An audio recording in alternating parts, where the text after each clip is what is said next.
আসসালামু আলাইকুম। আজকে আমি রান্না করব শোল মাছের রসা।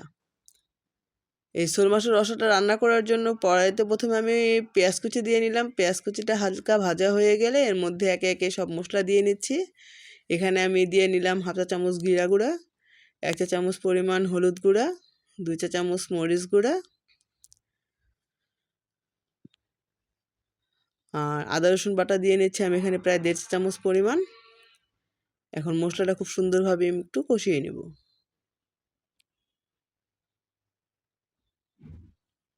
আর এখানে আমি স্বাদ মতো দিয়ে নিচ্ছি লবণ। এখানে আমি 1 চা চামচ পরিমাণ লবণ দিয়ে নিলাম।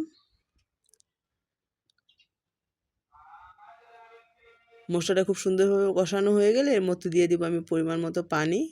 এখানে আমি হাফ কাপেরও কম পরিমাণ পানি দিয়ে নিয়েছি। ঝোলটা শুকিয়ে আসলে তেলটা যখন উপরে ভাসতে শুরু করবে, এই পর্যায়ে আমি আগে থেকে ধুয়ে পরিষ্কার করা মাছগুলো এখানে দিয়ে নিব।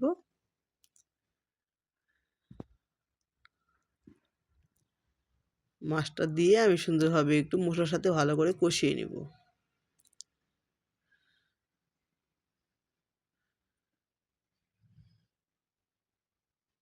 এই তো এখন আমি একটু নেড়ে চেড়ে নিচ্ছি মাছগুলোকে।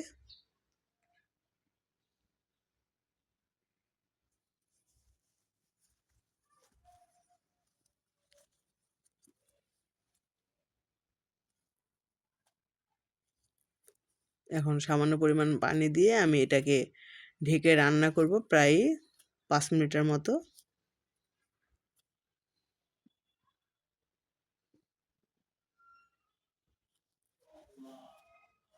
এই পর্যায়ে ঢাকনাটা খুলে আমি একটু নেড়ে চেড়ে নিব, দেখব কোথাও যাতে লেগে না যায়।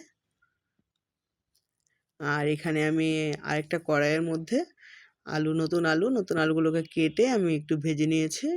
মাছটা কষানো হয়ে গেছে, এই পর্যায়ে আমি এখন আলুগুলো এখানে দিয়ে নিলাম। এখন মাছ আর আলু খুব সুন্দরভাবে আমি মিশিয়ে নিব।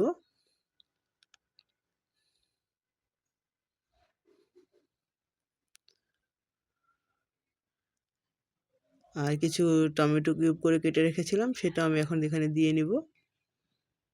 এখানে আমি প্রায় 2টার মতো টমেটো দিয়ে নিলাম। এখন সব কিছু খুব সুন্দরভাবে নেড়ে চেড়ে আমি ঢাকনা দিয়ে রান্না করব প্রায় 2 মিনিটের মতো।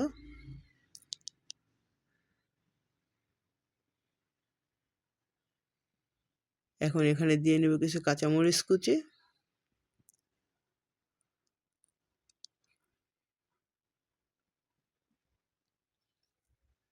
আর হাফ কাপ পরিমাণ গরম পানি।